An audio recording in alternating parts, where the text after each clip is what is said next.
Hello friends, ఈరోజు ఈ వీడియోలో ఆల్ ఇండియా కోటా కౌన్సిలింగ్ ద్వారా నీట్ స్కోర్ని బేస్ చేసుకొని MBBS, BDS and BSc nursing admission కోసం పార్టిసిపేట్ చేస్తూ ఉన్న స్టూడెంట్స్ 21 జూలై ఆల్రెడీ మనకి రిజిస్ట్రేషన్ స్టార్ట్ అయింది.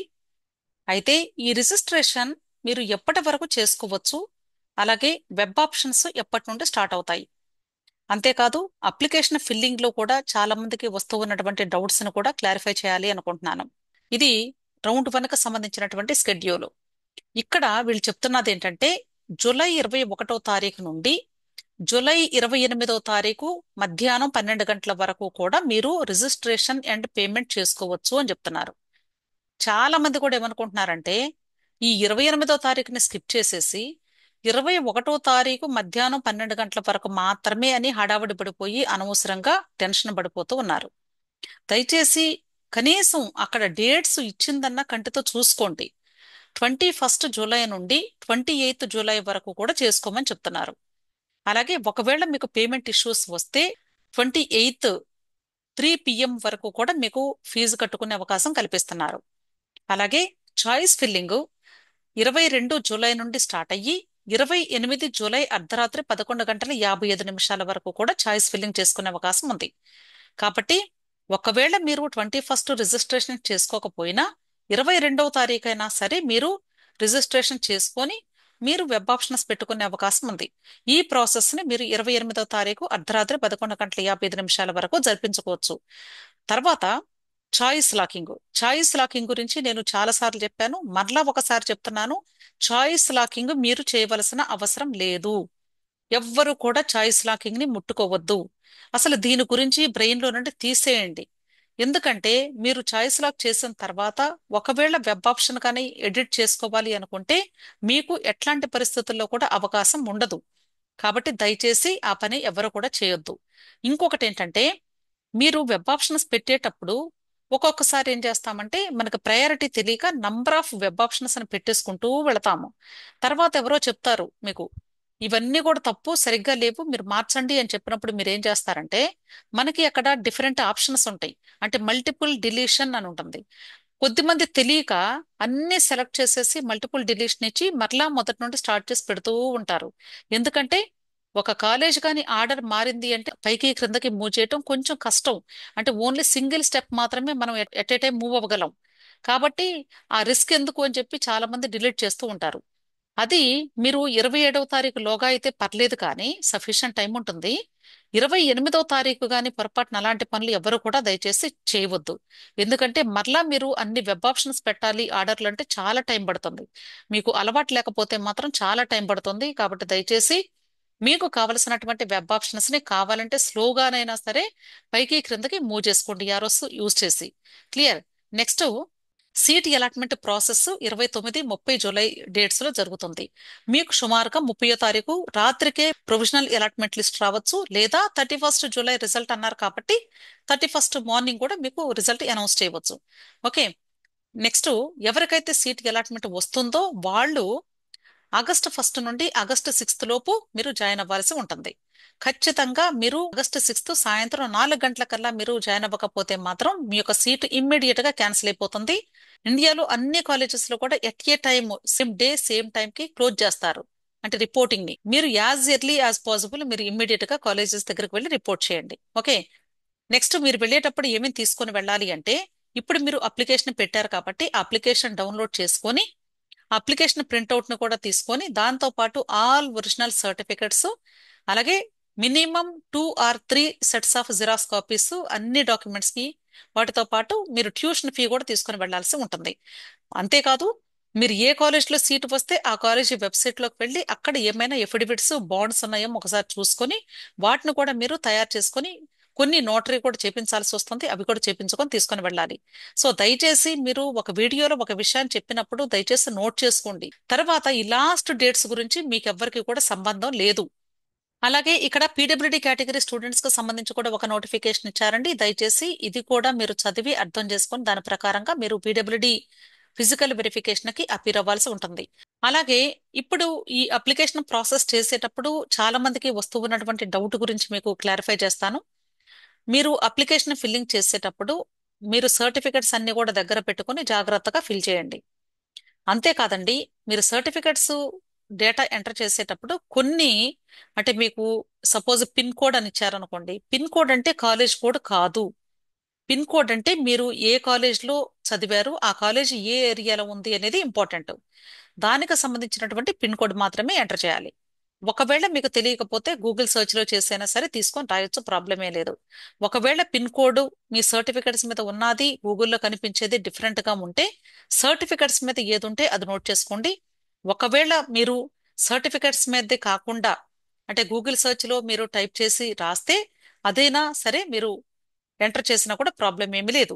అలాగే అడ్రస్ మీరు ఎంటర్ చేసేటప్పుడు కూడా, అడ్రస్ కూడా అంటే కరెక్ట్ గా మీరు ఆధార్ కార్డు మీద ఏది ఉంటే అది ఎంటర్ చేస్తే సరిపోతుంది. అంతేగాని ప్రెసెంట్ మీరు ఏ అడ్రస్ లో ఉన్నారు అనేది అక్కడ అవసరం లేదండి. అంతేగాని ఇప్పుడు మనకి అంటే డిస్ట్రిక్ట్స్ చేంజ్ అయ్యాయి కాబట్టి దాని గురించి మీరు ఎవరు కూడా భయపడాల్సిన అవసరం అయితే లేదు. క్లియర్. పేమెంట్ చేసేటప్పుడు కూడా మీరు జాగ్రత్తగా పేమెంట్ చేసుకోండి. పేమెంట్ సక్సెస్ అయిందా లేదనేది చెక్ చేసుకోండి. అలాగే కొద్ది మంది ఏం చేస్తారంటే ఇంటర్మీడియట్ మార్క్స్ ఎంటర్ చేసేటప్పుడు రకరకాలుగా ఎంటర్ చేస్తూ ఉన్నారు. అంటే అక్కడ 12th క్లాస్ మార్క్స్ ఎంటర్ చేయమని వాళ్ళు అడిగారు. మీరు కేవలము 12th క్లాస్ మార్క్స్ ఎంటర్ చేసినా సరిపోతుంది. 12th క్లాస్ అంటే సపోజ్ ఇంటర్మీడియట్ అనుకోండి, సీనియర్ ఇంటర్మీడియట్ లో వచ్చిన మార్క్స్ ప్లస్ ప్రాక్టికల్స్ కలిపి ఎంటర్ చేయాలి సబ్జెక్ట్ వైజ్ గా. అలా కాకుండా సిబిఎస్ఈ వాళ్ళైతే వాళ్ళకి ఒకే ఒక సర్టిఫికేట్ ఉంటుంది, అన్ని కలిపి ఇస్తారు కాబట్టి దానిలో ఉన్నటువంటి డేటాని 100 మార్క్స్ కి ఎంటర్ చేస్తారు. కొద్ది మంది ఏం చేస్తారు అంటే 2 సంవత్సరాలకి కలిపి ఇండివిజువల్ గా సబ్జెక్ట్ వైజ్ గా ఇంక్లూడింగ్ ప్రాక్టికల్స్ కూడా కలుపుతూ ఉంటారు. కాబట్టి ఏది వేసినా పర్లేదండి. అసలు దాన్ని ఎవరు కూడా చూడరు, మీరు భయపడాల్సింది లేదు. కాకపోతే అది ఎందుకు ఇచ్చారు మరి అవసరం లేనప్పుడని మీకు డౌట్ రావచ్చు. అదేంటంటే మనకి ఎలిజిబిలిటీ క్రైటీరియాలో మనకి ఇంటర్మీడియట్ లో మినిమం 50% స్కోర్ వచ్చి ఉండాలి అనే కండిషన్ ఉంది కాబట్టి అది ఫుల్ఫిల్ అవుతుందా లేదనేది దాని గురించి మాత్రమే వెరిఫై చేయడానికి అడుగుతారు. అలాగే అడ్రస్ పిన్ కోడ్స్ అయినా అడ్రస్ అయినా సరే మీరు ఏ స్టేట్ కి సంబంధించిన వాళ్ళు అనే దానికోసం మాత్రమే అడుగుతారు, కానీ ఎగ్జాక్ట్ గా మీరు అలాగే రాయాలని ఎక్కడా కూడా లేదండి. దాని గురించి మీరు ఎవరు భయపడద్దు దయచేసి. మీరు మెయిన్ ఫోకస్ ఏంటంటే మీ కేటగిరీ మీద ఫోకస్ పెట్టండి. డేట్ ఆఫ్ బర్త్, అలాగే జెండరు, నెక్స్ట్ మీ roll number, rank, application number ఇవన్నీ కూడా ప్రాపర్గా ఉన్నాయో లేదో చూసుకోండి. అలాగే మీ మొబైల్ నెంబరు, ఈమెయిల్ ఐడి అవి ఎప్పుడో నీట్ ఎగ్జామ్ అప్పుడు ఇచ్చినవే వాళ్ళు యూజ్ చేస్తూ ఉన్నారు, మరలా చేంజెస్ చేసుకునే అవకాశం లేదు కాబట్టి మీరు ఆల్టర్నేటివ్ నెంబర్స్ జాగ్రత్తగా ఇచ్చుకోండి. ఓకే. నెక్స్ట్ అలాగే ఇప్పుడు ఈ నీట్ యూజీ 2025 కి సంబంధించినటువంటి కంప్లీట్ ఇన్ఫర్మేషన్ బులెటిన్ కూడా మనకి ఇచ్చారు. ఈ బులెటిన్ టోటల్ గా 58 పేజెస్ లో ఉంది. ప్రతి ఒక్కరు కూడా మీరు చేయాల్సింది ఏంటంటే ఈ బులెటిన్ ని ఒక్కసారైనా చదవటానికి ప్రయత్నించండి. చదవమన్నాం కదా అని మీరు ప్రతి లైను చదివేసి ఆ లైన్ లో వచ్చిన ప్రతి ఒక్క డౌట్ ని కూడా మరలా పిన్ పాయింటెడ్ గా క్వశ్చన్ చేస్తూ ఇదేంటి అదేంటి అని అడగొద్దు. అంటే చదవండి, అర్థం చేసుకోండి, ఎక్కడ ఏది ఎక్కువ ఇంపార్టెన్స్ ఉందో దానికి ప్రయారిటీ ఇవ్వండి. అర్థమైంది కదా. సో మనం జాగ్రత్తగా గమనించాల్సింది ఇలా బోల్డ్ చేసినటువంటి పాయింట్స్ మాత్రం ప్రతి ఒక్కరూ జాగ్రత్తగా చదువుకోవాలి, గుర్తుంచుకోండి. ఇక్కడ వీళ్ళు ఏం చెప్తున్నారు? The security deposit will be forfeited if a candidate who has been allotted a seat in the second round or subsequent rounds and does not join the respective institution అన్నారు. ఎవరికైతే ఆల్ ఇండియా కోటాలో second round ఆ తర్వాత join అవ్వరో join అవ్వరో వాళ్ళు మీరు కట్టినటువంటి security deposit amount వదులుకోవాలి అని చెప్తున్నారు. ఫస్ట్ రౌండ్ కాదు, సెకండ్ రౌండ్ నుండి ఇంకా తర్వాత ఎన్ని రౌండ్స్ జరిగినా సరే సీటు వచ్చి వదులుకుంటే మాత్రం మీరు మీ యొక్క సెక్యూరిటీ డిపాజిట్ అమౌంట్ మీరు వదులుకోవాల్సి ఉంటుంది. సింపుల్. ఓకే. మరి ఫస్ట్ రౌండ్ లో మేడం అని మీకు వెంటనే డౌట్ వచ్చింది. ఫస్ట్ రౌండ్ లో ఏం చేయాలి అనేది ఇక్కడ చక్కగా మనకి ఒక ఫ్లో చార్ట్ రూపంలో ఎక్స్ప్లెనేషన్ ఇచ్చారు. ప్రతి ఒక్కరు కూడా ఇలా స్క్రోల్ చేసుకుంటే అన్ని కనిపిస్తాయండి. దయచేసి అర్థం చేసుకోండి. నేను ఆల్రెడీ ఇంతకు ముందు సంవత్సరాల్లో ఈ ఫ్లో చార్ట్ అంతా కూడా మీకు డీటెయిల్డ్ గా ఎక్స్ప్లెయిన్ చేశాను. మరలా అంత ఎక్స్ప్లెనేషన్ అవసరం లేదు. కాబట్టి దయచేసి మీరు ఎంత ఎక్స్ప్లెనేషన్ చేసినా సరే అడిగే క్వశ్చన్స్ అడుగుతూనే ఉన్నారు. ఎందుకంటే మీరెవ్వరూ కూడా వీడియోస్ ని క్షుణ్ణంగా వినటం లేదు కాబట్టి మరలా నేను అంత ఎనాలిసిస్ అయితే చెప్పాలి అనుకోవటం లేదు. జస్ట్ బ్రీఫింగ్ మాత్రమే ఇస్తాను. ఫస్ట్ రౌండ్ లో మీకు సీట్ అలాట్మెంట్ గాని వస్తే ఆల్ ఇండియా కోటాలో మీరు ఖచ్చితంగా జాయిన్ అవ్వాల్సినటువంటి అవసరం అయితే లేదు. రూల్ ఏమీ లేదు. మీకు ఇష్టం ఉంటే జాయిన్ అవ్వండి, ఇష్టం లేకపోతే మర్చిపోండి ఆ సీటు గురించి. ఒకవేళ మీరు ఫస్ట్ రౌండ్ లో సీటు వచ్చి జాయిన్ అయిన తర్వాత అయినా సరే మాకు వద్దు అనుకుంటే అప్పుడైనా సరే ఇక్కడ కనిపించేటువంటి ఈ ఫ్రీ ఎగ్జిట్ ఆప్షన్ ని యూజ్ చేసుకొని మీరు ఆ సీటు మానేసి వెళ్ళిపోవచ్చు. మీ సర్టిఫికెట్స్, మీరు కట్టిన ట్యూషన్ ఫీజు తీసుకొని మీరు మానేయొచ్చు. ప్రాబ్లం ఏమీ లేదు. ఇక్కడ మానేసినా సరే మీరు మరలా సెకండ్ రౌండ్ లో ఫ్రెష్ గా వెబ్ ఆప్షన్స్ పెట్టుకొని చక్కగా మరలా సెకండ్ రౌండ్ నుండి కూడా పార్టిసిపేట్ చేయవచ్చు. అర్థమైంది కదా? ఇది ఓన్లీ ఫస్ట్ రౌండ్ కి మాత్రమే. సో ఫస్ట్ రౌండ్ లో సీట్ వస్తే జాయిన్ అవ్వచ్చు, వస్తే జాయిన్ అవ్వకపోవచ్చు, జాయిన్ అయ్యి కూడా మానేయొచ్చు. ఈ 3 కేసెస్ కూడా ఉన్నాయి. ఈ 3 కేసెస్ వాళ్ళు కూడా మీరు మరలా సెకండ్ రౌండ్ లో ఫ్రెష్ గా వెబ్ ఆప్షన్స్ పెట్టుకొని సెకండ్ రౌండ్ కి పార్టిసిపేట్ చేయవచ్చు. లేదు ఫస్ట్ రౌండ్ లో జాయిన్ అయిపోయారు అనుకుందాం, జాయిన్ అయిన వాళ్ళు కూడా సెకండ్ రౌండ్ లో మరలా అప్గ్రేడేషన్ కోసం మీరు పార్టిసిపేట్ చేయవచ్చు. అప్గ్రేడేషన్ వచ్చింది అంటే మాత్రం ఫస్ట్ రౌండ్ లో సీటు ఇమ్మీడియట్ గా క్యాన్సిల్ అయిపోయినట్లే లెక్క. గుర్తుంచుకోండి. కాబట్టి మీరు జాగ్రత్తగా ప్రతి రౌండ్ కి కూడా ఎలా ఉంటుంది అనేది అర్థం చేసుకుంటూ వెళ్ళాలి. సో ఇలా మనకి టోటల్ గా 4 రౌండ్స్ కి సంబంధించినటువంటి డేటా కూడా ఇచ్చారు. సో ఇప్పుడు నేను ఇన్ని రౌండ్స్ గురించి ఎక్స్ప్లెయిన్ చేయదలుచుకోలేదు ఈసారి అయితే. ఆల్రెడీ మీకు ఎవరికైనా ఇంట్రెస్ట్ ఉంటే మాత్రం నేను ఇంతకు ముందు సంవత్సరాల్లో ఈ ఫ్లో చార్ట్ ని ఎక్స్ప్లెయిన్ చేసింది ఉంది, అది షేర్ చేస్తాను వినండి. సేమ్ ఫ్లో చార్ట్ అండి, ఎటువంటి చేంజెస్ కూడా లేవు కాబట్టి మరలా చెప్పను. అవసరమైనంత వరకే చెప్పాలి అనుకుంటున్నాను. క్లియర్? అలాగే మీరు ఎవరైతే అంటే 22వ తారీఖు నుండి వెబ్ ఆప్షన్స్ పెట్టుకోబోతూ ఉన్నారో, వెబ్ ఆప్షన్స్ పెట్టుకోబోయేటువంటి స్టూడెంట్స్ కూడా జాగ్రత్తగా వినండి. మీరు ఒకవేళ ఈఎస్ఐ కోటాలో పార్టిసిపేట్ చేస్తూ ఉన్నారు అనుకోండి. ఈఎస్ఐ కోటాలో పార్టిసిపేట్ చేసే వాళ్ళకి అప్లికేషన్ ఫిల్లింగ్ చేసేటప్పుడు ఆటోమేటిక్గా ఈఎస్ఐ సెలెక్ట్ అయి ఉంటుంది. మీరు చేయవలసింది ఏంటంటే, మీరు ఈఎస్ఐ క్యాండిడేట్ కాబట్టి కేవలము ఈఎస్ఐసి కాలేజెస్ మాత్రమే పెట్టుకోవాలి అని భావించొద్దు. మీకు ఈఎస్ఐ కాలేజెస్ ఉంటాయి, అలాగే రిమైనింగ్ అన్ని కాలేజెస్ కూడా ఉంటాయి. మరలా same ESI colleges all India quota seats కూడా మీకు ఉంటాయి. కాబట్టి ఈఎస్ఐ కాలేజెస్ ని మీరు 2 టైమ్స్ పెట్టాలి.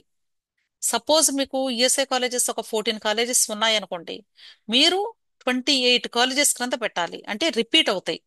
ఒకటేమో మీకు ఐపీ కోటా స్కీమ్ లో వస్తాయి ఒక సెట్, ఇంకొక సెట్ ఏమో మీకు ఆల్ ఇండియా కోటా సెట్ లో వస్తాయి. గుర్తుంచుకోండి. ఇది ఫస్ట్ పాయింట్. నెక్స్ట్, అందరూ కూడా ఏమనుకుంటున్నారంటే మాకు వచ్చినటువంటి ర్యాంకును బట్టి మేము వెబ్ ఆప్షన్స్ పెట్టుకోవాలేమని భావిస్తూ ఉన్నారు. నేను ఎన్నో సార్లు వీడియోలో చెప్తూ ఉన్నాను, మీరు మాత్రం అసలు వినటం లేదు. ఇంకా నేను చెప్పదలుచుకోలేదు. మీకు ఎవరికైనా ఒకవేళ నమ్మకం ఉంటే నేను చెప్పిన విధంగా ఫాలో అవ్వండి, లేదు అంటే మీ సొంత నిర్ణయాలు మీరు తీసుకోండి. ఒక్కటే నేను చెప్పేది, ఎప్పుడైనా సరే కంప్యూటర్ స్కానింగ్ అనేది పై నుండి క్రిందకి వస్తుంది. ఇది గమనించండి. ఫస్ట్ మీ మార్కులకి ఇక్కడ వస్తుంది అనుకుంటున్నారా, ఇక్కడ వస్తుంది అనుకుంటున్నారా, ఇక్కడ వస్తుంది అనుకుంటున్నారా? ఎలా చెప్తారు మీరు? సపోజ్ మిమ్మల్ని మీరు డిగ్రేడ్ చేసి ఇక్కడ కాలేజెస్ ని, అంటే ఈ లో గ్రేడ్ కాలేజెస్ అన్నిటినీ కూడా మీరు మాకెందుకు, మంచి కాలేజెస్ ఎలాగో రావు కదని పైన పెట్టుకున్నారు అనుకుందాం. ఒకవేళ మీకు ఇక్కడే సీట్ వచ్చే అవకాశం ఉంది అనుకుందాం. అప్పుడు మీకు మీరే ఈ కాలేజెస్ అన్నిటిని కూడా ఇక్కడికి షిఫ్ట్ చేసుకుంటే అప్పుడు మీకు ఎలా సీట్ వస్తుంది? కాబట్టి నేను ఒకే ఒక సెంటెన్స్ చెప్తాను వెబ్ ఆప్షన్స్ గురించి చెప్పేటప్పుడు. ఒక టాపర్ ఎలాగైతే వెబ్ ఆప్షన్స్ ని బెస్ట్ టు లీస్ట్ పెట్టుకుంటూ వెడతారో అదే కాన్సెప్ట్ ని రిమైనింగ్ అందరూ కూడా ఫాలో అవ్వాలి. మీకు ఎంత స్కోర్ వచ్చినా సరే, 13 మార్కులు వచ్చిన స్టూడెంట్ అయినా సరే, మీరు కానీ పార్టిసిపేట్ చేస్తూ ఉంటే ఎయిమ్స్ దగ్గర నుండే స్టార్ట్ చేసి పెట్టుకోండి. మీకు ఇష్టమైతే మీకు వస్తే వచ్చింది, లేకపోతే లేదు. అంతే. కాకపోతే మీరు పెట్టేటువంటి కాలేజెస్ యొక్క ప్రయారిటీ ఏంటంటే, మీరు పెట్టినటువంటి కాలేజ్ కానీ వస్తే మీరు 100% వెళ్ళి జాయిన్ అవుతారా ఆ స్టేట్కి, ఆ కాలేజీకి? ఒకవేళ మాకు వద్దు, మేము వెళ్ళము అనుకున్నట్లయితే అసలు పెట్టుకోకండి ఆర్డర్లో. అంతేగాని పెట్టుకొని అనవసరంగా సీటు వచ్చిన తర్వాత అనవసరంగా ఒక ఛాన్స్ని మిస్ చేసుకోవద్దు. కాబట్టి దయచేసి ప్లాన్డ్గా పెట్టుకోండి. సో ఆల్ ఇండియా కోటాలో వెబ్ ఆప్షన్స్ పెట్టేటప్పుడు మీరు చూజ్ చేసుకోవాల్సింది ఏంటంటే, ఫస్ట్ స్టేట్ని సెలెక్ట్ చేసుకోండి. స్టేట్ చాలా ఇంపార్టెంట్. ఎందుకంటే సపోజ్ మీరు ఎయిమ్స్ తీసుకున్నా కూడా ఒకవేళ మీ పేరెంట్స్ మిమ్మల్ని పంపించకపోవచ్చు. సో మీరు ఎక్కడో కాలేజెస్ పెట్టుకొని సీట్ వచ్చిన తర్వాత అంత దూరం మేము వెళ్ళము అనుకుంటే ఒక రౌండ్ ఛాన్స్ మిస్ అయిపోయినట్లే. కాబట్టి ఫస్ట్ ఏ స్టేట్స్ వరకు మీరు వెళ్ళాలి అనుకుంటున్నారు, స్టేట్స్ ని సెలెక్ట్ చేసుకోండి. స్టేట్స్ అయిపోయిన తర్వాత next A type of colleges ని చూజ్ చేసుకోవాలి అనుకుంటున్నారు, టైప్ ఆఫ్ కాలేజెస్ ని చూజ్ చేసుకోండి. టైప్ ఆఫ్ కాలేజెస్ తర్వాత ఆ టైప్ ఆఫ్ కాలేజెస్ లో మీరు ఏ రీజన్ వరకు వెళ్ళగలుగుతారు, ఏ ఏరియా వరకు మీరు వెళ్ళగలుగుతారు, అక్కడ ఏ కాలేజెస్ మంచి ఉన్నాయి, అలా మీరు జస్ట్ అంటే సాగ్రిగేట్ చేసుకుంటూ వెళ్ళాలి స్టెప్ బై స్టెప్. అంతేగాని మీకు ఇష్టం వచ్చినటువంటి ఆర్డర్ పెట్టుకుంటూ వెళ్తే కష్టం. సో వెబ్ ఆప్షన్స్ కు సంబంధించి నేను చాలా వీడియోస్ లో చెప్పాను. మరలా దీని గురించి అయితే నేను ఏమీ కూడా చెప్పదలుచుకోలేదు. ఎందుకంటే ఆల్ ఇండియా కోట అయినా స్టేట్ కోట అయినా web option is web option అంతే. అది ఇంజనీరింగ్ అవ్వచ్చు, మెడిసిన్ అవ్వచ్చు, ఎంసెట్ అవ్వచ్చు. వెబ్ ఆప్షన్స్ పెట్టే ప్రయారిటీ అనేది ఎప్పుడు ఒకటే పద్ధతి. Highest priority to least priority. Simple గా చెప్పాలంటే రీసెంట్ గా జోసా కౌన్సిలింగ్ లో ఒక స్టూడెంట్ కి జరిగినటువంటి సంఘటన మీకు జస్ట్ రిమైండ్ చేస్తాను. అక్కడ ఐఐటీస్ ఉంటాయి, ట్రిపుల్ ఐటీస్ ఉంటాయి. ఐఐటి ట్రిపుల్ ఐటీకి ఒకే ఒక ఐ అనేది డిఫరెన్స్ ఉంటుంది. ఒక స్టూడెంట్ కి మంచి స్కోర్ వచ్చింది, మంచి ర్యాంక్ వచ్చింది. ఆ స్టూడెంట్ ఆర్డర్ లో పెట్టుకునేటప్పుడు పొరపాటున హైయెస్ట్ ఆర్డర్ లో తను ఏం పెట్టుకున్నారు అంటే ట్రిపుల్ ఐటీస్ ని పెట్టేశాడు ఆ అబ్బాయి. తెలియక ట్రిపుల్ ఐటీని పెట్టాడు. తను పెట్టాలి అనుకున్నటువంటి ఐఐటిని ఇక్కడ క్రింద పెట్టేశాడు పొరపాటున. ఈ అబ్బాయికి అంటే తనకు వచ్చినటువంటి ర్యాంక్కి ఈ ఐఐటిలో సీట్ వచ్చే అవకాశం ఉంది. తనకి ఖచ్చితంగా వచ్చేది. కానీ ఈ అబ్బాయి ఇక్కడ ట్రిపుల్ ఐటీని పెట్టేసుకున్నాడు ముందుగానే. ఇది ఐఐటి అనుకొని పెట్టుకున్నాడు. కాబట్టి ఇప్పుడు ఏమైంది, కంప్యూటర్ స్కానింగ్ ఇక్కడ నుండి స్టార్ట్ అయ్యి ఇలా దిగుతూ వచ్చి ఇక్కడ ఐఐటికి బదులుగా ఇక్కడ ట్రిపుల్ ఐటీని ఈ స్టూడెంట్ కి అసైన్ చేసేసింది, అలాట్ చేసేసింది. సో ఇప్పుడు ఏమవుతాడు స్టూడెంట్, ఇక్కడ వచ్చినటువంటి సీటుకి ఖచ్చితంగా జాయిన్ అవ్వాలి, లేదంటే మానేయాలి, రెండే రెండు. అంతేగాని ఈ స్టూడెంట్ కి మంచి ర్యాంక్ వచ్చింది, మంచి స్కోర్ వచ్చింది కాబట్టి ఈ అబ్బాయికి తెలియక పెట్టుకున్నాడు అని ఈ అబ్బాయిని వెతుక్కుంటూ కంప్యూటర్ పై నుండి క్రిందకి రాదు కదా తనకు తానుగా. అంతే కదండి. తను చేసే పని ఏంటి, ఒక్కొక్క కాలేజ్ని వెతుక్కుంటూ వస్తూ ఉంటుంది. ఎక్కడన్నా వేకెన్సీ ఉంటే ఈ స్టూడెంట్ కి సీట్ ఇద్దామని. ఈ స్టూడెంట్ కి సీట్ రావడానికి ఈ ప్లేస్ వరకు పైన కాలేజెస్ లో ఎక్కడ వేకెన్సీ లేదు. అన్ఫార్చునేట్లీ ఇక్కడ పెట్టాలి అనుకున్న ఐఐటిని ఇక్కడికి షిఫ్ట్ చేసుకున్నాడు తనే తెలియక. ఇక్కడ పెట్టవలసినటువంటి triple IT least priority college ని ఇక్కడ హైయెస్ట్ లో పెట్టేసుకున్నాడు. మీకు ఇప్పుడు బాగా అర్థమై ఉంటుంది అనుకుంటున్నాను. సో దయచేసి ఇంతకంటే నేను ఎక్కువైతే చెప్పనండి. సో ప్రతి ఒక్కరు కూడా నేను చెప్పేది ఒక్కటే, 21st నుండి 28th వరకు డేట్స్ ఎందుకు ఇచ్చారు అంటే మీరు నెమ్మదిగా స్లోగా కంగారు లేకుండా తప్పులు లేకుండా అది కూడా జాగ్రత్తగా వెబ్ ఆప్షన్స్ ని ఆర్డర్స్ చూసుకొని ప్రయారిటీ ఆర్డర్ చూసుకొని పెట్టుకోండి అని ఇచ్చారు. అంతేగాని 21st ఓపెన్ అయిన వెంటనే 12 గంటల్లోపు అప్లికేషన్ పూర్తి చేయాలి, లేకపోతే 22వ తారీఖు ఉదయం ఓపెన్ అయిన వెంటనే 10 నిమిషాల్లో వెబ్ ఆప్షన్స్ పెట్టాలి, లేదా ఒకవేళ మేము 28th వరకు కానీ ఉంటే రిజిస్ట్రేషన్ కానీ లేదా వెబ్ ఆప్షన్స్ కానీ మేము లాస్ట్ లో పెట్టాం కాబట్టి మా వెబ్ ఆప్షన్స్ ని కంప్యూటర్ అసలు తీసుకోదు అని కానీ, లేదా 21st పెట్టినటువంటి వెబ్ ఆప్షన్స్ కి ఎక్కువ ప్రయారిటీ ఇచ్చి వీళ్ళకి ముందు సీట్లన్నీ ఇచ్చేసిద్దని కానీ, ఇవన్నీ కూడా అపోహలు మాత్రమే.